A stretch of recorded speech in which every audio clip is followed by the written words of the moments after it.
ड्रामे की शुरुआत सुप्पी से होती है, जहाँ डॉक्टर उससे पूछती कि क्या तुम्हारे साथ में कुछ गलत हुआ था या फिर तुमने अपने बॉयफ्रेंड के साथ में नाइट एक्सपेंड कर लिया था। जिस पर सुप्पी कुछ कहती नहीं है तो डॉक्टर गुस्से से उससे कहती कि तुम प्रेग्नेंट हो और तुमने 3 बच्चों को कैरी किया है। एक तो तुम खुद ही इतनी छोटी हो, तुम्हारे बच्चा पैदा करने की उम्र नहीं है। मैं मानती हूँ कि आदमी इस बारे में नहीं सोचते हैं, पर तुम्हें खुद के बारे में तो सोचना चाहिए था। यहाँ पर सुप्पी सोचने लगती कि आखिर वो यहाँ तक कैसे पहुँच गई और हमें दिखाया जाता है कि सुप्पी फैक्ट्री में काम करती थी और जब वो बाहर निकलती है तो वो अपने कुलीग से पूछती कि तुम सभी यहाँ खड़े होकर के क्या कर रहे हो। तो उसकी कुलीग उसे बताती कि आज बीजिंग सिटी के किंग हमारे फैक्ट्री का निरीक्षण करने के लिए आ रहे हैं। काश कि उनकी नजर हमारे ऊपर पड़ जाए तो वो किसी की भी लाइफ बदल सकते हैं। तभी वहाँ पर हान की एंट्री होती है, जिसे देखने के लिए धक्का मुक्की के चक्कर में सुप्पी हान से जाकर के टकरा जाती है। हान तो उसे बहुत गौर से देखने लगता है तो सुप्पी घबरा करके डर से उससे माफी मांगते हुए वहाँ से चली जाती है। जिस पर हान का दोस्त यूजू उससे कहता है कि मुझे नहीं लगता है कि तुम्हें लड़कियों की टच से इतनी नफरत है, क्योंकि अभी अभी उस लड़की ने तुम्हें टच किया जिसे तुम घूर रहे थे। जरा सोचो, तुम्हारे तीनों दादा की उम्मीद तुम्हें पर टिकी हुई है कि तुम उन्हें पोते पोतियों का मुंह दिखाओगे। इस बात पर हान कुछ कहता नहीं है और वहाँ से चला जाता है। दूसरी तरफ सुप्पी लंच के नाम पर सूखी ब्रेड खाते हुए सोच रही थी कि इस महीने की सैलरी जोड़ करके मैं अपनी फीस के पैसे जुटा लूंगी। तभी उसके साथ काम करने वाली लड़की लियो उससे कहती कि मुझे उम्मीद नहीं थी कि जो तुम लंच के नाम पर सूखी ब्रेड खा करके 20,000 जमा की थी वो तुम्हारे फादर आकर के ले गए। ये सुनकर के सुप्पी भागते हुए अपने फादर के पास जाती है, जहाँ वो बैठ करके गेम खेल करके पैसे बर्बाद कर रहे थे। सुप्पी उनसे कहती कि मेरे पैसे वापस करिए, तो उसके फादर कहते कि वो पैसे तो मैंने तुम्हारे भाई की दहेज के लिए ले लिए, जा करके और कड़ी मेहनत करके पैसे जमा करो। जिस पर सुप्पी कहती कि वो पैसे मैंने अपनी फीस के लिए जमा किए थे। जिस पर उसका भाई उससे कहने लग जाता है कि तुम्हारी इतनी हिम्मत भी कैसे होगी अपने फादर से ऐसे बात करने की, क्या तुम भूल गई हो कि उन्होंने तुम्हें पाल पोस करके इतना बड़ा किया है। उसके फादर कहते कि तुम भी अपनी पागल माँ की जैसी हो जो कि किसी काम की नहीं रही। यहाँ पर मेरे पास ड्रिंक करने के पैसे नहीं है और तुम्हें अपनी फीस की पड़ी है। तो सुप्पी कहती कि पर मैंने दिन रात एक करके वो पैसे अपनी पढ़ाई के लिए इकट्ठा किए थे। तो उसके फादर कहते कि पिछले 1 साल से तो तुमने पढ़ाई छोड़ रखी है,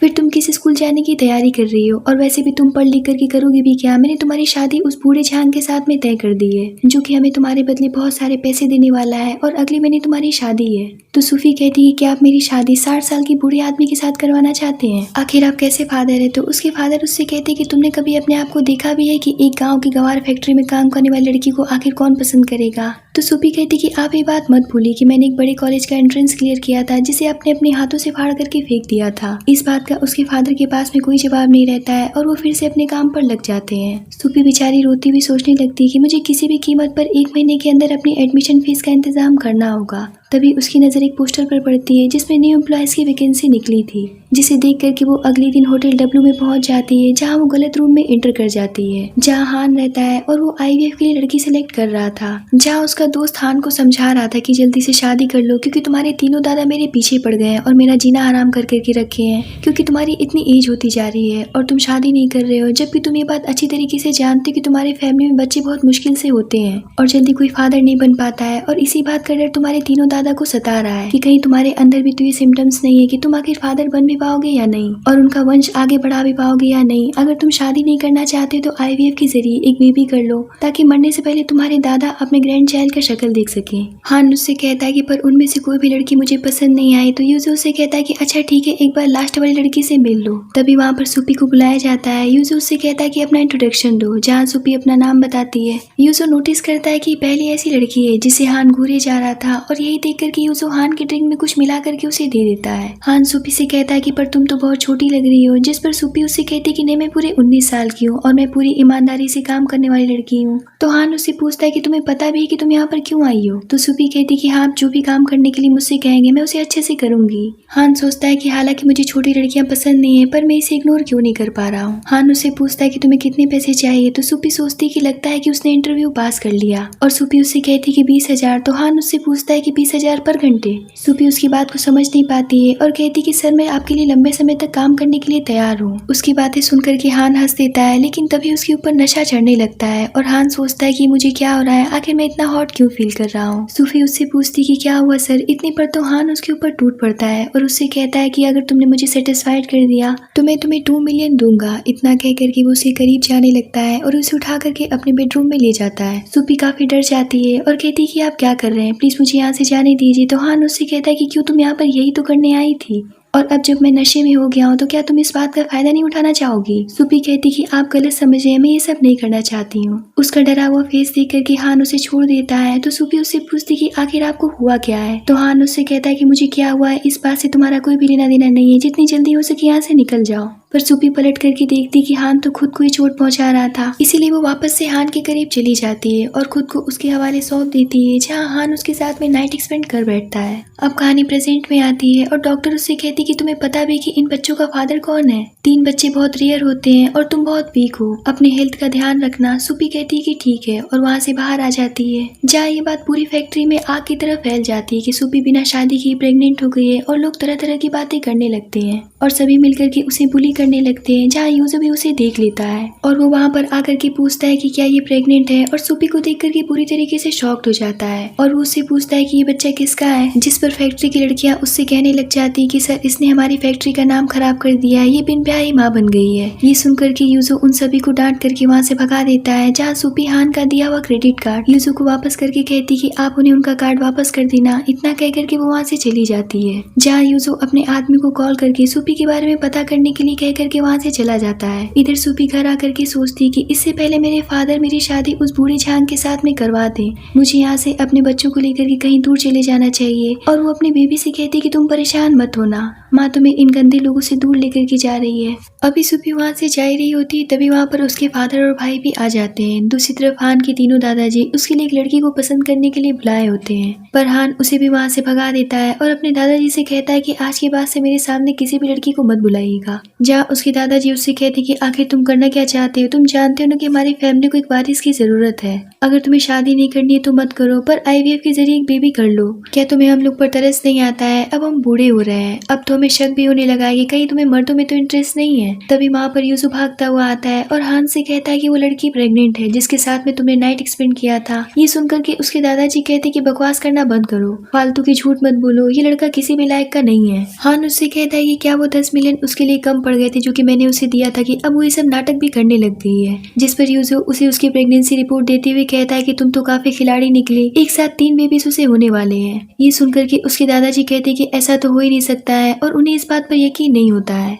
और वो हान से कहती कि अगर ये बात सही है तो बैठे मुंह क्या देख रहे हो, जा करके फौरन से उस लड़की को लेकर के आओ। तभी हान को याद आता है कि अगर वो लड़की सही होती तो वो उसका दिया हुआ क्रेडिट कार्ड एक्सेप्ट नहीं करती, और यही सोच करके वो कहता है कि मैं अपने बच्चों को एक्सेप्ट करने के लिए तैयार हूँ, पर वो लड़की मेरी वाइफ बनने के लायक नहीं है। दूसरी तरफ सुपी को उसके फादर उसे एक थप्पड़ मारते हुए कहते कि तुम्हारी इतनी हिम्मत जो कि तुम यहाँ से भागने की तैयारी कर रही हो ताकि तुम झांग से शादी करने से बच सको, पर ये मत भूलना कि वो हमें तुम्हारे बदले 2 मिलियन देने वाला है जो कि तुम अपने पूरे जीवन में नहीं कमा पाओगी। सुपी कहती कि आप लोग ये बात जानते हुए मुझे आग में ढकेलना चाहते कि वो आदमी 60 साल का है। जिस पर उसका भाई कहता है कि इससे पहले कि यहाँ से भाग जाए इसके हाथ पैर बांध करके अभी के अभी से झांग के पास में भेज दो। इतना कहकर कि वो उसे अपने साथ ले जाने लगते हैं, जिस पर सुपी कहती कि मैं झांग से शादी नहीं कर सकती हूँ क्योंकि मैं प्रेग्नेंट हूँ। ये सुनकर के तो उसके फादर गुस्से से पागल हो जाते हैं और उससे पूछते कि जल्दी बताओ कि वो आदमी कौन है, अगर ये बात झांग को पता चली तो हमें जान से मार डालेगा। इतना कहकर के वो उसे फैक्ट्री के बाहर लेकर के जाते हैं और उसे सबके सामने पूछते कि बताओ इसमें से कौन आदमी इस बच्चे का फादर है। ये सब देख करके फैक्ट्री के लोग उसका मजाक बनाते हुए उस पर हंसने लगते हैं। उसके फादर उससे कहते कि अगर तुमने आज नहीं बताया कि बच्चा किसका है तो मैं तुम्हें इसी हालत में झांग के पास ले जाकर के छोड़ दूंगा। इस बात से वो डर जाती है और बता देती है कि ये बच्चा प्रेसिडेंट हान का है, पर उसकी बातों पर कोई भी यकीन नहीं करता है। ऊपर से सब कहने लगते कि इसकी हिम्मत तो देखो, ये शहर के सबसे रिच आदमी को फंसाने चली है, पता नहीं किसके साथ अपना मुंह काला करवा के अपना पाप उनके माथे पर मरने चली है। ये सब सुनकर के उसके फादर और भी ज्यादा भड़क जाते हैं और कहते कि ठीक है अगर तुम सच कह रही है तो बुलाओ उन्हें यहाँ पर। सुपी बेचारी सोचती कि पता नहीं वो मेरी मदद करने आएंगे या नहीं, और वो वैकेंसी वाले नंबर पर कॉल कर देती है, जहाँ यूसु हान से कहता है कि सुपी का कॉल आ रहा है और वो उसका कॉल रिसीव करता है, जिसमें सुपी रो रो के उससे मदद मांग रही होती है। उसकी आवाज सुनकर के दादाजी लोग कहने लगते हैं कि लगता है कि बच्ची किसी मुसीबत में है। हान सोचता है कि तो वाकई में काफी डरी हुई लग रही है। इतने पर यूसु उसे सुपी का दिया हुआ क्रेडिट कार्ड और एक लेटर उसे दे देता है जिसमें सुपी ने लिखा हुआ था कि मैं कोई बिकाऊ लड़की नहीं हूँ। यूसु उससे कहता है कि मुझे नहीं पता था कि तुम इतने पत्थर दिल इंसान हो। ये देख कर के हान फौरन से सुपी को कॉल पर रिप्लाई करता है, पर तब तक कॉल कॉल कट जाती है। अब हान तुरंत अपने गार्ड्स के साथ में निकलता है और उस रात वाली बात को सोच करके कहता है कि माफ करना, मैंने तुम्हारे साथ में बहुत गलत किया है। दूसरी तरफ सुपी समझ जाती कि हान उसकी मदद करने के लिए नहीं आएगा। ऐसा सिर्फ परियों की कहानी में होता है और अब लगता है कि आज मेरी जिंदगी का आखिरी दिन है। यहाँ पर उसके फादर उसे मारने वाले होते हैं, पर तभी वहाँ पर हान पहुँच जाता है, जिसे देख करके सभी शॉक्ड हो जाते हैं और हान से बताने लगती है कि लड़की कह रही है कि ये आपके बच्चे के साथ में प्रेग्नेंट है। सुपी का भाई कहता है कि आप परेशान मत होइए, हम इसे अच्छा सबक सिखाएंगे। इस बात पर हान का खून खौल उठता है और वो उसे एक जोरदार थप्पड़ जड़ देता है और सुपी को बहुत प्यार से उठा करके उससे पूछता है कि क्या तुम ठीक हो, पर तब तक तो सुपी बेहोश हो जाती है। सुपी के फादर कहते हैं कि आप क्या कर रहे हैं, इस मामले को हम सुलझा लेंगे, ये मेरी बेटी है। जिस पर हान कहता है कि अगर आप इसके फादर हैं तो आप अपनी बेटी के साथ में इतना बुरा बर्ताव कैसे कर सकते हैं। और वो अपने आदमियों से कहता है कि यहाँ पर मौजूद जितने भी लोगों ने सुपी के साथ में गंदा व्यवहार किया है उनमें से किसी को भी मत बख्शना। जिसके बाद में वो सुपी को उठा करके अपने साथ लेकर के घर चला जाता है, जहाँ डॉक्टर बताती है कि डरने की कोई बात नहीं है, बच्चे बिल्कुल ठीक है। पर एक्चुअल में सुपी बहुत वीक है और 3 बच्चों को कैरी कर पाना उसके लिए इतना भी आसान नहीं है। उन्हें अच्छे देखभाल और अच्छी डाइट की जरूरत है, वरना आगे चल करके इन्हें परेशानी हो सकती है। हान सोचता है कि आज मेरी वजह से सुपी इस हालत में है। तभी सुपी चौंक करके उठ जाती है और अपने सामने तीनों दादाजी को देख करके डर जाती है। तो दादाजी उससे कहते कि बेटा डरो मत, ये तुम्हारा ही घर है। और जब उन्हें पता चलता है कि वो 20 की भी नहीं हुई है तो वो लोग हान की तरफ देख करके कहते कि बेशर्म लड़की। सुपी हान को उसे बचाने के लिए धन्यवाद करती है तो दादाजी कहते कि इसे धन्यवाद कहने की कोई जरूरत नहीं है, आज इसी नालायक की वजह से तुम्हें कितना कुछ सहना पड़ा है और तुम तो हमें हमारे खानदान का वारिस देने वाली हो। सुपी कहती है कि आप चाहते हैं कि मैं इन बेबीज को जन्म दूं। तो हान उससे पूछता है कि क्या तुम इस बात के लिए तैयार हो। यहाँ पर सुपी सोचती कि ये इतनी रिच फैमिली है, पक्का ये बच्चे होने के बाद में उन्हें मुझसे ले लेंगे और फिर मुझे अपने बेबी से दूर होना पड़ेगा। दादाजी कहते कि जरा पोलाइट होकर के बात करो, दिख नहीं रहा है कि वो छोटी है। तो हान कहता है कि मैं अपने बच्चों की माँ से बात कर रहा हूँ, मैं जानना चाहता हूँ कि वो क्या चाहती है। ये सुन करके दादाजी लोग बाहर चले जाते हैं, जिसके बाद हान उससे पूछता है कि बताओ कि तुम क्या चाहती हो। तो सुपी उससे कहती कि आपने तो देखा ही है कि मेरे हालात ठीक नहीं है और अगर मैं बाहर गई तो लोग मुझे परेशान करेंगे और जीने नहीं देंगे। तो हान उससे कहता है कि तुम्हें क्या लगता है कि मैं तुम्हें अपने बच्चों को यहाँ से ले जाने दूंगा। जब तक बेबीज नहीं हो जाते हैं तुम्हें यहाँ से कहीं भी नहीं जाना है। तुमने देखा नहीं कि मेरे दादाजी लोग कितने बूढ़े हो गए हैं और तुम्हारे पास में हमारे किन परिवार का वारिस है, तो तुम इसके बदले जो भी कुछ मांगना चाहती हो निसंकोच होकर के मांग सकती हो। सुपी कहती कि क्या सच में आप मेरी किसी भी बात को पूरा कर देंगे। उसकी ये बात सुनकर के हान सोचता है कि लगता है कि ये भी उन्हीं लड़कियों की तरह है। पर जब सुपी कहती कि मुझे स्कूल जाना है, ये बात सुनकर के हान पूरी तरीके से शॉक्ड हो जाता है। और दूसरी बात वो ये कहती कि क्या आप बच्चे होने के बाद में मुझे उनसे मिलने देंगे। मेरा मतलब ये कि ज्यादा नहीं, बस महीने में एक बार। हान उसकी मासूमियत भरी बातें सुन करके उसे देखते ही रह जाता है। तभी वहाँ पर दादाजी लोग भी आ जाते हैं और कहते हैं कि खड़ूस लड़के, अगर उस बच्ची को पढ़ना है तो तुम हाँ क्यों नहीं कर रहे हो, अभी के भी हमारी नजरों के सामने से निकल जाओ।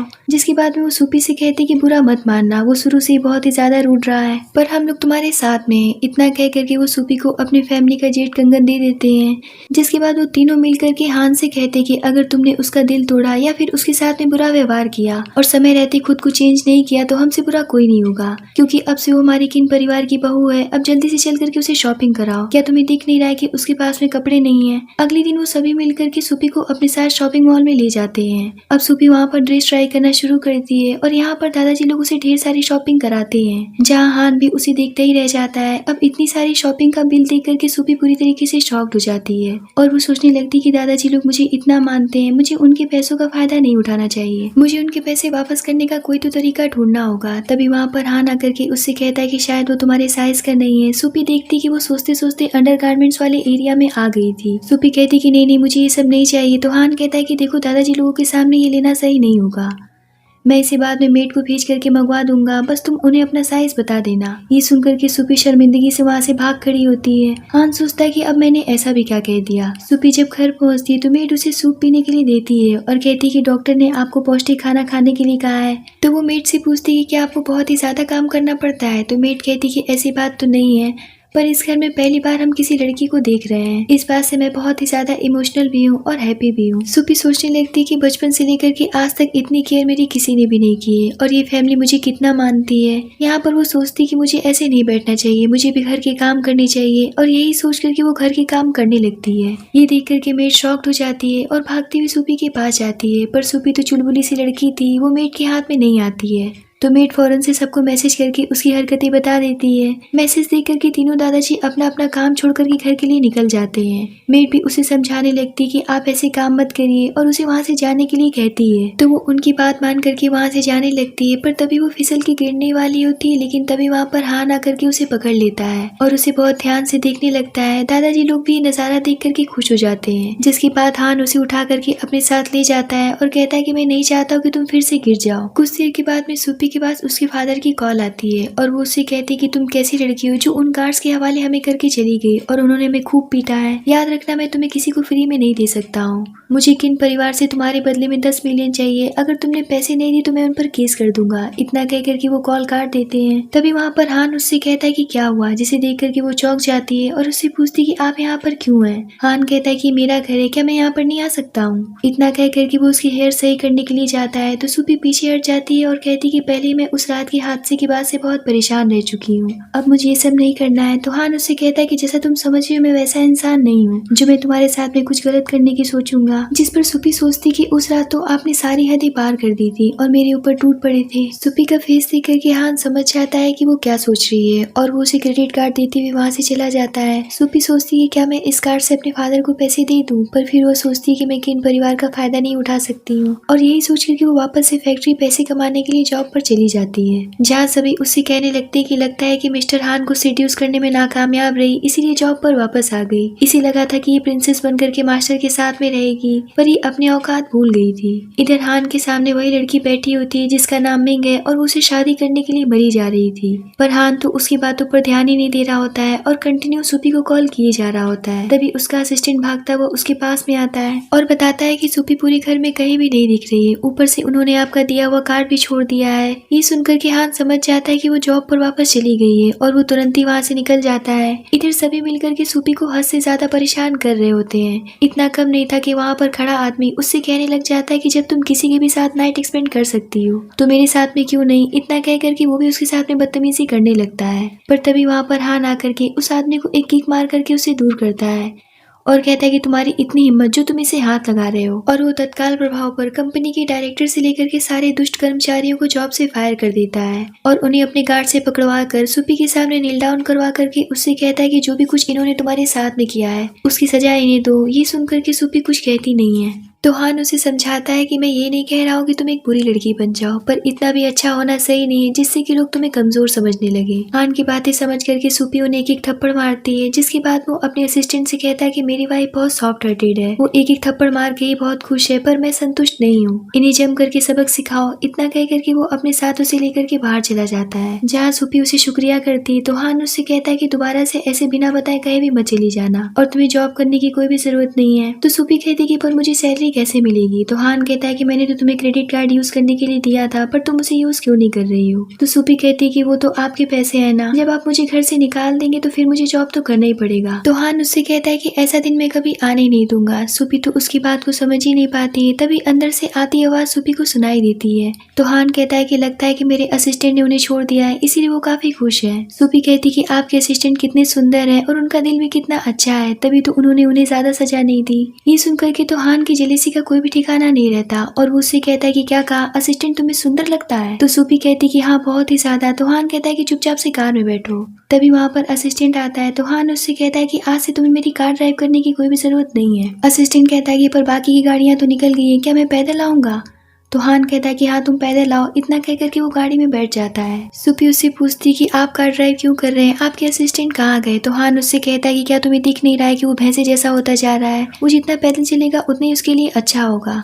इतना कह करके वो उसे घर लेकर के चला जाता है। सूपी जैसे ही घर पहुंचती तो हान उसे डॉक्टर से दिखाता है, जहाँ डॉक्टर कहती है कि पुराने जख्म अभी ठीक नहीं हुए, कि नए जख्म मिल गए। प्रेग्नेंट लड़की को इतनी परेशानी नहीं होनी चाहिए और वो उसे दिन में 2 बार ऑइंटमेंट लगाने की सलाह देती है और हान से कहती कि क्या आप अपनी वाइफ को इसे लगाने में मदद करेंगे। तो हान थोड़ा सा अजीब फील करता है और कहता है कि मुझे कुछ काम है। तो डॉक्टर सूपी से कहती है कि फिर ठीक है, आप अपने कपड़े खोल दीजिए, मैं इसे लगाती हूँ। ये सुनकर के हान रुक जाता है और सूपी की तरफ देखने लगता है। तो डॉक्टर उससे कहती है कि क्या हुआ, आप अभी तक गए नहीं। तो हान उनसे कहता है कि नहीं, मैं बस यही कहना चाहता हूँ इससे कि अब फिर से काम पर मत निकल जाना। और फिर वो ऑफिस रूम में जाकर के सूपी के बारे में सोच ही जा रहा होता है, जहाँ वो अपने असिस्टेंट से पूछता है कि क्या डॉक्टर लियो का दोपहर में कोई मीटिंग है। असिस्टेंट कहता है कि कि पर आपने डॉक्यूमेंट्स उल्टे पकड़े हैं। तो हान कहता है कि ध्यान से सोचो, क्या आज डॉक्टर बिजी हैं? तो असिस्टेंट कहता है कि हाँ याद आया, उन्होंने कहा है कि आज शाम को वो नहीं आ पाएंगी। पर बॉस आपने अभी भी फाइल उल्टी पकड़ी है।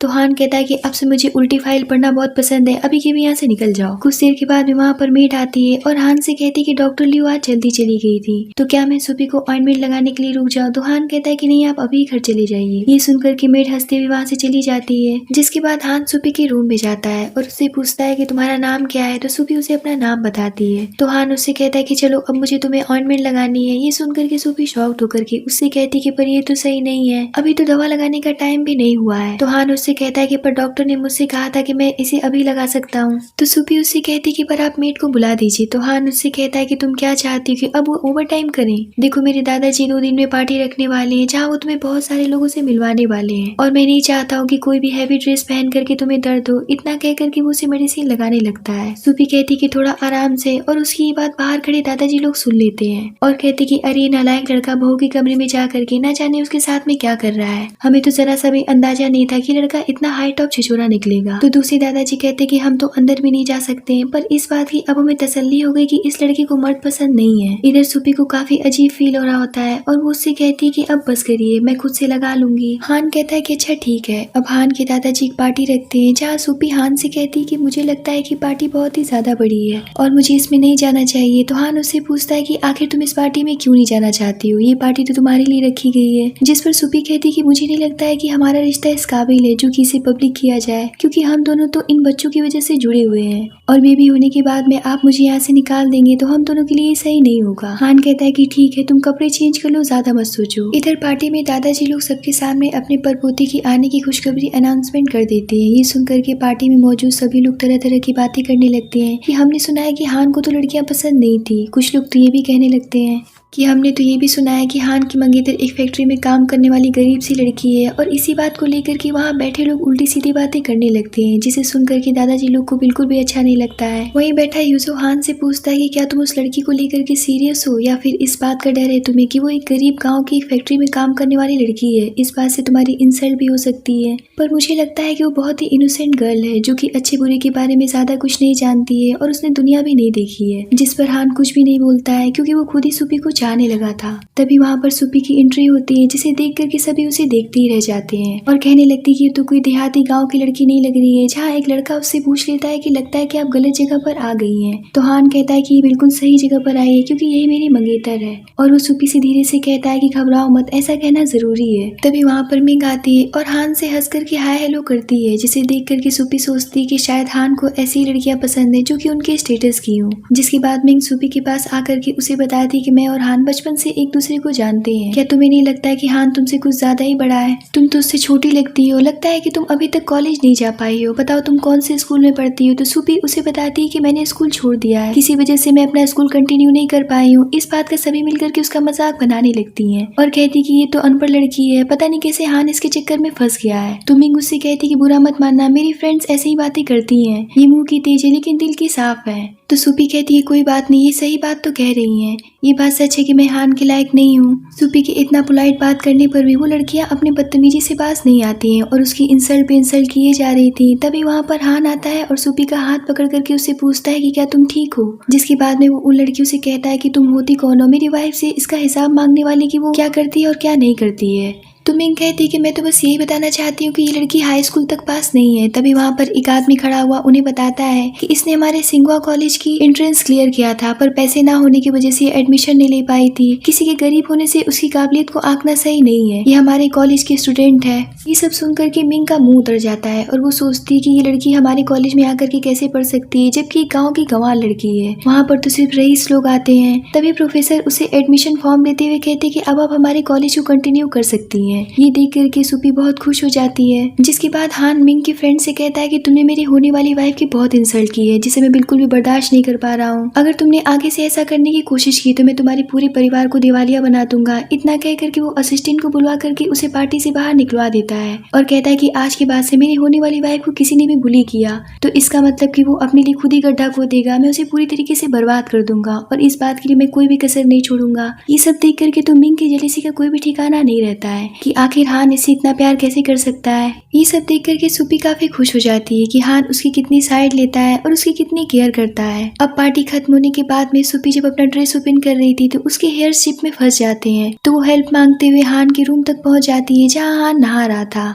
जिसे देख करके वो काफी शर्मा जाती है। तो हान उससे कहता है कि परेशान मत, तो मैं इसे ठीक कर देता हूँ, जिसके बाद में वो उसकी हेयर शिप से छुड़ाने में मदद करने लगता है। जहाँ सुपी उससे पूछती है क्या मैं स्कूल जा सकती हूँ, तो हान उससे कहता है कि जब तक तुम्हारी रिपोर्ट नहीं आ जाती कि सब कुछ नॉर्मल है तब तक तुम्हें घर से बाहर नहीं निकलना है। इतना कह करके वो उसकी हेयर शिप से छुड़ा देता है। तो सुपी वहाँ से जाने लगती है पर वो फिसल करके हान के ऊपर गिर जाती है, जिस पर हान काफी रोमांटिक होने लगता है और वो उसे किस करने के लिए आगे बढ़ता है, लेकिन सुपी उसे खुद से दूर करके वहाँ से भाग जाती है। हान सोचता है कि आखिर ये मुझसे इतना दूर क्यों भागती है। दूसरी तरफ सुपी के फादर और भाई दोनों ही उससे मिलने के लिए घर के आसपास मंडरा रहे थे, जहाँ गार्ड्स उन्हें देख लेते हैं और कहते कि हमें ऑर्डर्स मिले हैं कि आप जहाँ भी दिखे हम आपकी हड्डी पसली तोड़ करके एक कर दें, इसलिए आप सुपी से दूर रहिए वरना हम मजबूर हैं, हम आपको पीट पीट कर मार डालेंगे। इतना कह करके वो उन्हें मारने के लिए आगे बढ़ते हैं, जहाँ से वो दोनों भाग खड़े होते हैं।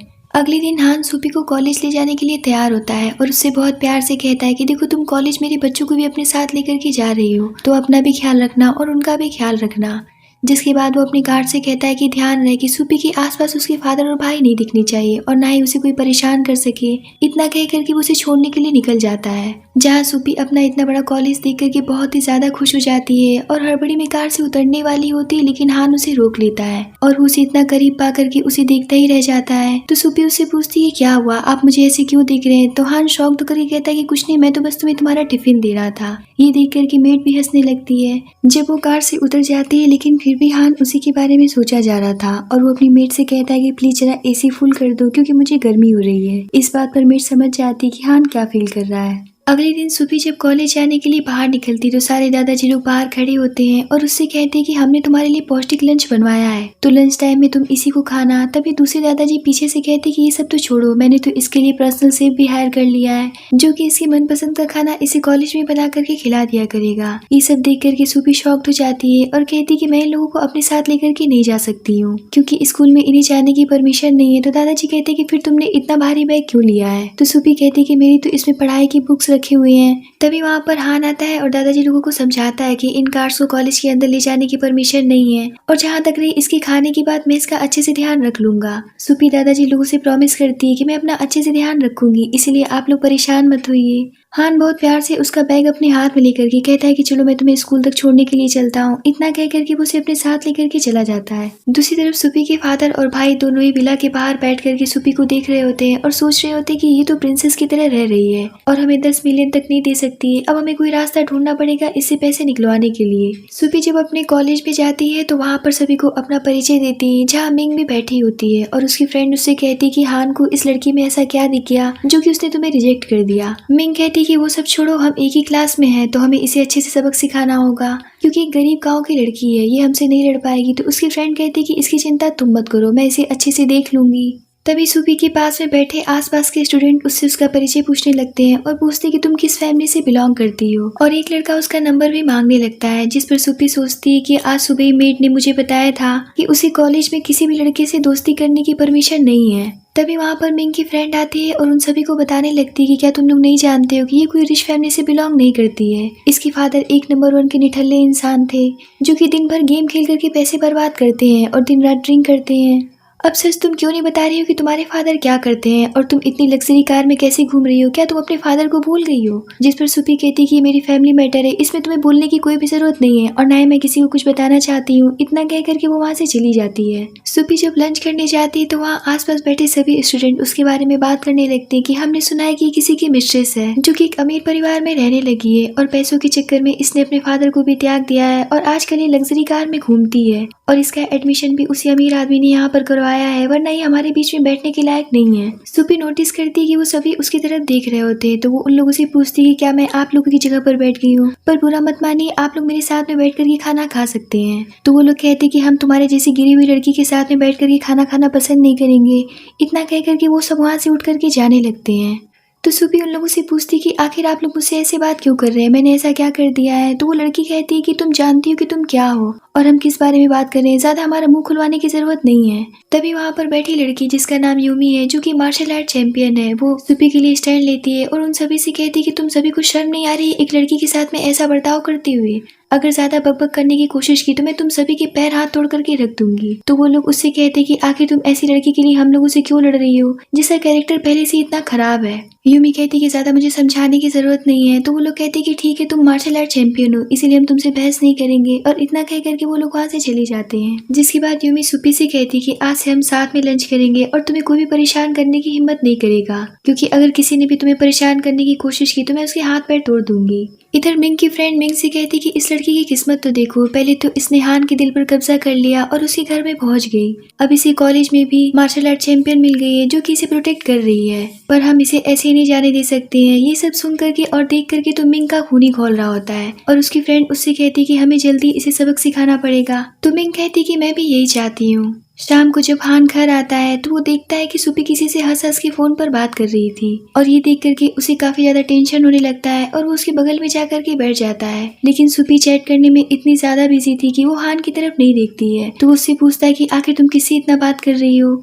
जिस पर सुपी फौरन से फोन रख के कहती कि मैं बस एक लड़की से बात कर रही थी, क्या मैं एक लड़की से दोस्ती कर सकती हूँ ना। तो हान कहता है कि बेशक तुम किसी लड़की से दोस्ती कर सकती हो, लेकिन याद रखना कि किसी भी लड़की से तुम्हें बात करने की या दोस्ती करने की परमिशन नहीं है। सुपी कहती कि ठीक है, मैं आपकी बात को याद रखूंगी। जिसके बाद वो हान से कहती है कि मैं अकेले स्कूल जाना चाहती हूँ, मुझे अच्छा नहीं लगता है कि मेरे साथ में इतने सारे कार्स जाते हैं और लोग मुझे बहुत गौर से देखने लगते हैं, और ये सब करना मुझे बहुत ही ज्यादा बनावटी लगता है। तो हान उससे पूछता है कि कहीं तुम्हें कोई कॉलेज में बुली तो नहीं कर रहा है। तो सुपी कहती कि नहीं नहीं, ऐसी बात नहीं है। तो हान कहता है कि फिर तुम हमारे रिश्ते के बारे में उन्हें क्यों नहीं बता देती हो। तो सुपी कहती कि पर ऐसा करना ठीक नहीं है, अब मुझे होमवर्क करना है। इतना कह करके वो वहाँ से चली जाती है। हान सोचता है कि क्या ये मुझे पसंद नहीं करती है। जिसके बाद में वो देखता है कि उसके मोबाइल पर कंटिन्यू मैसेज आया जा रहा था, तो वो उसका मोबाइल चेक करने की सोचता है, लेकिन फिर वो सोचता है कि ऐसा करना ठीक नहीं है, मुझे उसका मोबाइल चेक नहीं करना चाहिए। इधर सुपी के भाई और फादर दोनों ही उसके ऊपर नजर रखे होते हैं और आपस में बात करते हैं कि पिछले एक हफ्ते से हम इस लड़की से मिलना चाहते हैं, लेकिन मिलना तो दूर, गार्ड्स हमें खूब पीट रहे हैं और लात जूतों से भी मार रहे हैं, पर ये लड़की हमारे हाथ में नहीं आ रही है। तभी वहाँ पर मिंग आती है और उनसे कहती है कि मैं आपकी उससे मिलवाने में मदद करूंगी। वहीं हम हान को देखते हैं जहाँ यूजू उससे कहता है कि यार जब से वो छोटी सी लड़की तुम्हारी लाइफ में आई है, तुम तो घर से बाहर निकलना ही छोड़ दी हो और ना ही मुझे तुम देखते हो। पर आज तुम्हें क्या हो गया है, किसी ने तुम्हें प्रोवोक तो नहीं कर दिया है? आखिर तुम किस बात से इतने परेशान हो? कहीं ऐसा तो नहीं कि तुम्हारी वाइफ अब से कॉलेज जाने लगी है तो वो तुम्हारे ऊपर ध्यान नहीं देती है? पर दोस्त होने के नाते मैं तुम्हें एक बात बता देना चाहता हूँ कि कॉलेज में ब्यूटीफुल लड़के रहते हैं, कहीं ऐसा ना हो कि वो उन्हें अपना दिल दे बैठे, फिर पता नहीं तुम्हारा क्या होगा। इस बात को अच्छे से सोच लेना। ये सब सुनकर के हान वहाँ से जाने लगता है। तो यूजू उससे पूछता है कि तुम कहाँ जा रहे हो। तो हान कहता है कि मैं कॉलेज जा रहा हूँ, मुझे वहाँ पर डोनेशन देना है। इतना कह करके वो वहाँ से जाने लगता है। तो यूजू सोचता है कि आखिर इस लड़की को हो क्या गया है, इसे तो इतना जेलस फील करते हुए मैंने कभी भी नहीं देखा था। लगता है कि इसे पक्का प्यार हो गया है। दूसरी तरफ मिंग सुपी के फादर और भाई दोनों को एक कॉलेज ग्राउंड में पहुंचा देती है, जहां वो तमाशा खड़ा कर देते हैं और बीमार होने का नाटक करने लगते हैं और उससे कहती कि चुपचाप मेरे साथ घर चलो। तो सुपी कहती कि मैं आप लोगों के साथ में कभी भी घर नहीं जाऊंगी। जहां उसका भाई उससे कहने लग जाता है कि न जाने तुम कितने लोगों के साथ में सोई हो, लेकिन फिर भी फादर तुम्हें एक्सेप्ट करने के लिए तैयार है। आखिर अब तुम किस बात का इंतजार कर रही हो? तो सुपी कहती कि आखिर आप लोग मेरी इतनी बदनामी क्यों कर रहे हैं, आप लोग मुझे क्यों नहीं जीने देना चाहते हैं? तभी वहाँ पर हान आता है और ये तमाशा देखने लगता है, जहाँ उसके फादर सुपी से कहते हैं कि आज तुम्हारी वजह से मेरा ये हालत हुआ है, तुमने मुझे समाज में मुंह दिखाने के लायक नहीं छोड़ा है और जाकर के किसी अमीर आदमी के साथ में रहने लगी हो जो कि तुमसे एज में बड़ा है। इतना कह करके वो रोने लगते हैं और उससे कहते हैं कि जल्दी से मुझे पैसे दे दो, वरना मैं यहाँ पर और भी ज्यादा नौटंकी करूंगा और तुम्हारी बेइज्जती करता रहूंगा और तुम्हें पूरी तरीके से बदनाम कर दूंगा। सुपी कहती कि आप कैसे फादर हैं, आपको शर्म आनी चाहिए। जहाँ उसके फादर जानबूझकर के गिर जाते हैं और ऐसा प्रिटेंड करते हैं कि जैसे सुपी ने उन्हें धक्का दिया हो। ये सब देख करके वहाँ पर खड़े सभी स्टूडेंट सुपी को भला बुरा कहने लगते हैं और कहते कि ये कैसी लड़की है जो कि अपने फादर को धक्का दे रही है, ऐसी लड़की को तो हमारे कॉलेज में होना ही नहीं चाहिए। ये सब सुन करके सुपी काफी दुखी हो जाती है और रोने लगती है। तभी वहाँ पर हान आता है, जिसे देख करके वो दौड़ करके उसे हक कर लेती है। जहाँ प्रोफेसर सबको डांटते हुए कहते कि अपने अपने क्लास में जाओ और उन सभी को वहाँ से भेज देते हैं। जिसके बाद सुपी के फादर हान से कहते कि अब जैसा कि आपने मेरी बेटी को अपने साथ रख लिया है और आप उससे शादी करने जा रहे हैं, तो नियम के अनुसार सगाई के तौर पर आपको मुझे कुछ गिफ्ट देना पड़ेगा। तो हान कहता है कि आपको शर्म आनी चाहिए ऐसी बात करने में भी। पहले तो आपने अपनी बेटी की इतनी बदनामी की है और आप अब मुझसे पैसे मांग रहे हैं। इतना कहकर के हान उन्हें फिर से अपने गार्ड्स के हवाले कर देता है और कहता है कि इन्हें अच्छे से इनका गिफ्ट दे दो। जिसके बाद तो गार्ड्स उन्हें बल भर पीटते हैं। हान सुपी से पूछता है कि क्या तुम इस बात से दुखी हो, क्या तुम्हें बुरा लग रहा है कि तुम्हारे फादर और भाई मार खा रहे हैं? तो सुपी कहती कि ऐसी बात नहीं है, इन्होंने मेरी बहुत बदनामी कर ली है और कभी भी अपने फादर होने का फर्ज नहीं निभाया है। आज से मेरी फैमिली है ही नहीं। आपको जो भी इनके साथ में करना है आप कर सकते हैं, अब से इनसे मेरा कोई भी लेना देना नहीं है। हान यूजू से कहता है कि इन दोनों बाप बेटी को कहीं दूर भेज दो, क्योंकि मेरी वाइफ इन्हें अब कभी भी नहीं देखना चाहती है। जिसके बाद वो सुपी को लेकर के घर जाने लगता है, पर सुपी तो कार में सो जाती है। तो हान उसे बहुत गौर से देखने लगता है। जिसके बाद सुपी चौंक करके उठती है तो वो अपने सामने हान को पा करके उससे पूछती कि आप यहाँ पर क्या कर रहे हैं? तो हान उससे कहता है क्योंकि ये मेरा कमरा है। तो सुपी उससे पूछती कि पर मैं आपके कमरे तक कैसे पहुंच गई? जिस पर हान उसे बताता है कि दादाजी ने कहा है कि इन दिनों तुम्हें बुरे सपने आ सकते हैं, इसीलिए मैं तुम्हें यहाँ पर उठा लाया। तो सुपी कहती है क्या आप भी ऐसी बातों पर यकीन करते हैं? हान कहता है कि मैं ऐसी बातों पर यकीन तो नहीं करता हूँ, पर तुम यहाँ पर रह सकती हो, मुझे कोई प्रॉब्लम नहीं है। तो सुपी कहती है कि मुझे लगता है कि मुझे अपने कमरे में जाना चाहिए, मैं वहीं पर अच्छे से सो सकती हूँ। इतना कह करके वो वहाँ से जाने लगती है, जिस पर हान उसे पकड़ करके उठा लेता है। तो सुपी कहती है कि आप क्या कर रहे हैं? तो हान उसे बेड पर रख करके उससे कहता है कि बस बहुत हुआ। तो सुपी उससे कहती है कि मेरे साथ में ऐसा वैसा करने की कुछ सोचेगा भी मत। जिस पर हान उसे कहता है कि देखो मेरे बच्चे मुझे बहुत प्यारे हैं और तुम अभी इस सिचुएशन में नहीं हो कि तुम अकेले सो सको, इसलिए मुझे अपनी देखभाल करने दो और मैं तुमसे प्रॉमिस करता हूँ कि मैं तुम्हारे साथ कुछ भी नहीं करूंगा। ये सुनकर के सुपी सो जाती है। तो हान उसके बगल की खाली जगह देखने लगता है और सोचता है कि पता नहीं लड़की मुझसे इतनी दूर क्यों भागती है, लगता है कि इसके दिल से डर अभी तक नहीं निकल पाया है। अगले दिन यूजो हान से कहता है कि मैं देख रहा हूँ कि तुम उस छोटी लड़की के प्यार में पागल होती जा रहे हो। तो हान उससे कहता है कि तुम कुछ ज्यादा ही बकवास नहीं करने लग गए हो। यूजो कहता है कि मैं देख रहा हूँ कि पिछले एक हफ्ते से तुम दोनों साथ में हो, पर एक बेडरूम में नहीं सो रहे हो। ऊपर से तुम्हारी वाइफ स्कूल भी जा रही है और अभी तक तुम्हें एक किस तक नहीं मिला है, और तुम मुझे यहाँ पर आकर के मेरे साथ में मुक्केबाजी कर रहे हो। देखो स्कूल में कम एज के बहुत सारे लड़के हैं, कहीं उनमें से अगर उसे कोई पसंद आने लग गया तो तुम्हारे जैसे रूड अंकल को छोड़ करके भाग जाएगी। हान कहता है कि बस करो। तो यूजो उससे कहता है कि अगर वाकई में तुम उसे पसंद करते हो तो उसके आसपास रहने की कोशिश करो और उसके स्कूल जाते रहो, इतना भी जिद्दी बनने की जरूरत नहीं है। इस बात को अब एक्सेप्ट कर लो कि तुम उससे प्यार करने लगे हो। इधर स्कूल में सभी को पता चल जाता है कि एक्चुअल में सुपी हान की फियांसी है और उसके बारे में जो भी कुछ गलत बातें फैलाई गई थी वो सभी का अफवाह थी। अब सुपी की फ्रेंड को भी पता चल जाता है कि सुपी प्रेग्नेंट है और वो उससे पूछने लगती है कि बताओ ना कि तुम दोनों कैसे मिले। तो सुपी उससे कहती कि सच कहूँ तो ये सब बस एक एक्सीडेंट था। इधर हान से रहा नहीं जाता है और वो भी सुपी की क्लास के बाहर पहुंच जाता है। यूजू कहता है कि अब देख क्या रहे हो, अंदर जाओ। तो हान उससे कहता है कि पर ऐसा करना ठीक होगा? तो यूजू कहता है कि अगर तुम यही सब सोचते रहोगे तो सब कुछ बर्बाद हो जाएगा। ये सुनकर कि हान अंदर चला जाता है, जहाँ यूमी कह रही होती कि 3-3 बच्चों को पालना बहुत मुश्किल होगा, मुझे भी अपना एक्सपीरियंस बताओ ना। तो सुपी कहती कि पागल ऐसी बातें नहीं पूछते हैं। यूमी उससे पूछती कि अच्छा ये बताओ कि हान तुम्हें कैसे लगते हैं? हान भी ये सारी बातें पीछे खड़ा होकर के सुन रहा होता है। तो सुपी कहती कि पता नहीं, मैंने अभी तक सोचा नहीं है। यूमी कहती कि अच्छा मैं समझ सकती हूँ कि ज्यादा एज वाले लड़के अजीब होते हैं, अगर तुम्हें कोई और पसंद आ जाए तो मुझे बता देना। ये सुनकर के तो दोनों को ही सदमा लग जाता है। सुपी जब पीछे पलट करके देखती है तो हान को देख करके शर्मा जाती है और वहाँ से भाग जाती है। जिस पर हान भी उसके पीछे जाता है और पूछता है कि तुम वहाँ से क्यों भागी और अपना फेस क्यों छुपा रही हो। तो सुपी उससे कहने लगती कि मैंने ऐसा कभी भी नहीं कहा था कि मैं किसी और को पसंद करूंगी। तो हान कहता है कि मैं जानता हूँ। तो सुपी कहती कि मेरी दोस्त तो बस मजाक कर रही थी, प्लीज उसकी बातों का बुरा मत मानिएगा। तो हान कहता है कि ये भी बात मैं तुम्हारी मानने के लिए तैयार हूँ, पर मुझे उसके बदले कुछ चाहिए। तो सुपी कहती कि क्या चाहिए?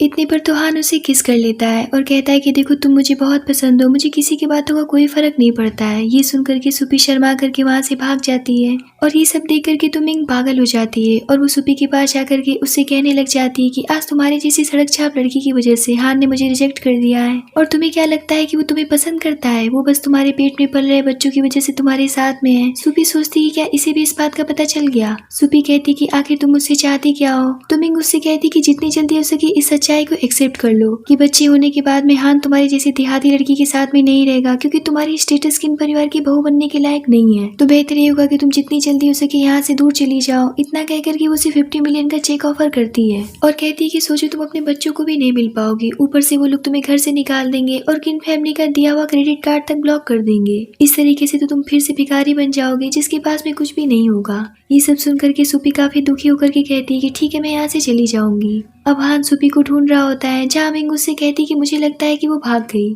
हान कहता है कि ज्यादा बकवास करने की जरूरत नहीं है, मैं जानता हूँ कि तुम कैसी हो। जिस पर मिंग कहती है कि लगता है कि तुम ये बात समझने ही नहीं चाहते हो कि वो लड़की सिर्फ तुम्हारे साथ पैसों के लिए थी, और जब मैंने उसे 50 मिलियन ऑफर कर दी तो वो तुम्हें छोड़ने के लिए भी तैयार हो गई। आखिर तुम ऐसी लड़की से शादी कैसे कर सकते हो? मैं मानती हूँ कि तुम मुझे रिजेक्ट कर दिए, पर ऐसी गंवार लड़की के लिए क्या ये मेरी बेइज्जती नहीं है? हान उससे कहता है कि मैं ये भी जानता हूँ कि तुम्ही ने उसके खिलाफ पूरे स्कूल भर में बकवास बातें फैलाई थी, जिसकी वजह से पूरे स्कूल में उसकी बदनामी फैल गई थी। तो मिंग कहती कि हाँ, मैंने ऐसा किया था क्योंकि वो ये डिजर्व करती है, पर उसने जो किया तुम्हें पैसों के लिए छोड़ दिया, उसका क्या? जिस पर हान हंस करके कहता है कि सुपी, क्या तुमने इसकी सारी बातें रिकॉर्ड कर ली? तो सुपी कहती कि हाँ, कर ली।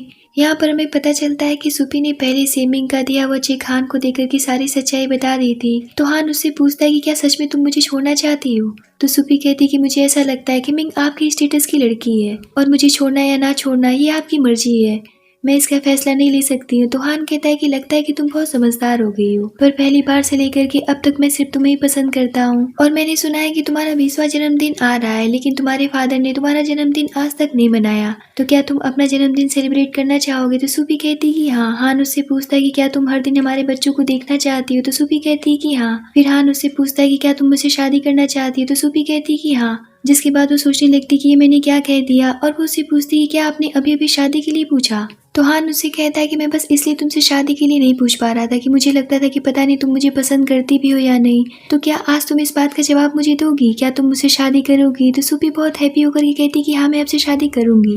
बैक टू दी प्रेजेंट, हान मिंग से कहता है कि अब ये रिकॉर्डिंग पुलिस के पास जाएगी और मैं आज से तुम्हारे फादर की कंपनी के साथ में अपने सारे कॉन्ट्रैक्ट खत्म करता हूँ। इतना कह करके वो वहाँ से चला जाता है। अब हान सुपी की बर्थडे के दिन ही उससे शादी कर लेता है और सभी मिलकर के उसकी बर्थडे पार्टी की तैयारी कर रहे होते हैं, पर तभी सुपी को ऐसा लगता है कि उसके बेबीज आने वाले हैं। इसीलिए हान फौरन से उसे हॉस्पिटल में एडमिट करवाता है, जहाँ दादाजी लोग और हान सभी लोग काफी परेशान होते हैं। तभी डॉक्टर बेबी को लेकर के बाहर आती है और बताती है कि बधाई हो, आपको बेटा हुआ है। फिर वो दूसरा भी बेबी बॉय ही लेकर के आती है। अब दादाजी लोग आपस में बातें करने लगते हैं कि अब पता नहीं तीसरा क्या होगा, अब तो हमें बस एक पोती चाहिए जिसे हम लोग प्रिंसेस की तरह रखेंगे। हान कहता है कि आप लोग क्या बातें कर रहे हैं, यहाँ पर मैं परेशान हूँ कि आखिर सुपी कैसी होगी। तभी डॉक्टर तीसरा बेबी बॉय लेकर के आती है और कहती कि ये रहा आपका तीसरा युवा मास्टर। ये देख करके दादाजी लोग सोचते कि चलो कोई बात नहीं है, हम अगली बार देख लेंगे। जहाँ हान बहुत प्यार से सुपी की देखभाल कर रहा होता है और तीनों दादाजी लोग अपने तीनों पोतों के साथ में बहुत खुश नजर आ रहे थे। और इसी के साथ में इस ड्रामे की यहीं पर हैप्पी एंडिंग होती है।